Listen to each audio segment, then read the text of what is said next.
Nigerians have been encouraged to embrace tolerance among followers of different faiths as a way of reducing conflict across the country. This was during a workshop organized by an international peace-building organization, Search for Common Ground, in collaboration with the Embassy of the Kingdom of Netherlands. The workshop, which focused on promoting and protecting freedom of religion and beliefs in Nigeria, was an opportunity for organizers to preach the message of respect for divergent religious views as an antidote to interreligious conflict. This year we received about 19 cases tied to religion, and let me say in the last 2-3 months of. But if you put it, there are quite a lot of them, but also it's not that everything that comes, we respond by also going through what are the incidences, what happened, and also linking out with other critical actors within the context this was committed, and then we'll see.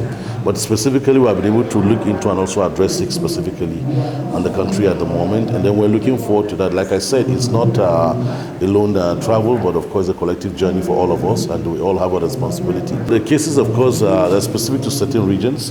We have some within the Middle Belt, the Northwest, the Northeast, and even the Southeast Nigeria. And so these are how they are spread. But of course, there are also sad stories that there are still people out there that find it very difficult to speak out. Some for cultural reasons, some even for the religious belief issues, and also some for stigmatization or for fear. So that's why also we're trying to create space safe for victims also who feels their right have been violated by working critically with some of those security agencies and also some of the human rights groups to ensure also their safety. The only way to improve on this issue is sensitization first.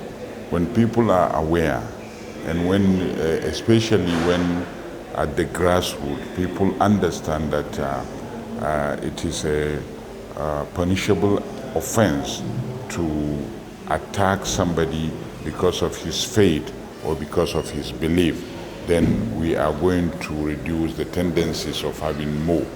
And the lawyers will have to do more in making sure that those who have done or who have violated the law should be brought to book and be punished.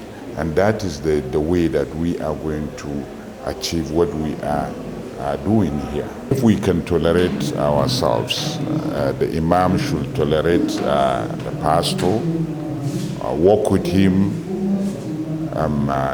visit him in his family, show love to them. And if we can teach love in our mosques and churches, especially by making sure that we show love to everybody as human being, we are going to get it there. Now, these are leaders from various communities, and we expect that when we all live here and go back to our mosques or churches or communities, that we become agents of change, we become agents of tolerance. And if we preach tolerance in all our communities, the conflicts will be reduced, there will be peaceful environment, and then government will be able to develop the country. If there is no peace in the country, it's going to be difficult to develop the country. So the kind of activities we encourage is that when we go home, when we go back to our respective communities and churches and mosques, we should try and make our followers, our people, to understand that they need to tolerate the people they live with in the same compound. You tell your children, when you go to school, when you relate to other children, relate to them in terms of equality and tolerance. Don't tell them their own religion is wrong. Know that they have a right to their own religion, to have their own way of worship, to have their own way of dressing. You tolerate it because they will also tolerate you in your own way of worship, your own way of dressing, your own way of eating, the things you eat and the things you don't eat. That the fact that you are doing this way or that way does not make the other person's own wrong or right. It's not news that Nigeria has been rocked from the beginning with issues of religious freedom rights violations. Nigeria is actually a country where everyone is free to believe what they want to believe. But we have some pockets, some areas, some sections, and some parts of the country where it's difficult for you to actually express your rights to freedom of belief, freedom of religion. And so, in fact, we've had cases of violence, outright violence regarding this. And these cases are still with us. From the report we have gotten here today, we are seeing cases of violations of human rights, religious belief, freedom of belief.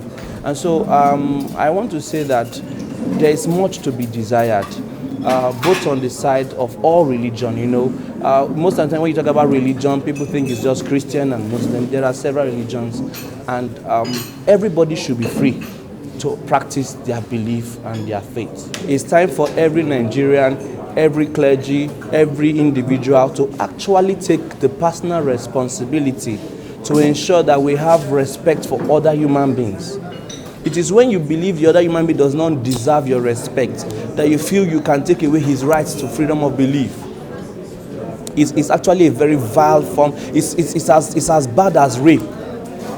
It's like you are being raped if you are not allowed to practice your faith or practice your belief, to practice your religion.